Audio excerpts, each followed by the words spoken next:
經過大半個鐘頭嘅努力，而家終於可以稍為歇一歇啦。因為呢個格局已經已成定局。大家可以見到裏邊有好多嘅番薯，有2包嘅炭，基本上係透過大量嘅炭去煨熟嗰啲番薯。呢個係其實唔值得鼓勵，亦都唔值得試嘅監粗嚟煨番薯快速啦！我哋有肌肉男無啦啦變咗擺檔，仲要用樹枝料同埋肌肉男2。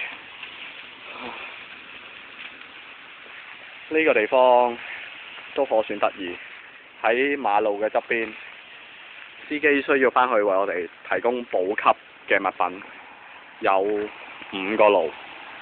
我哋沿路經過嘅時候，就揀咗呢個地方，突然之間剎車停低，返轉頭，務求用最快嘅方法、最近嘅距離、最強嘅熱力同埋最難食嘅番薯製造出嚟。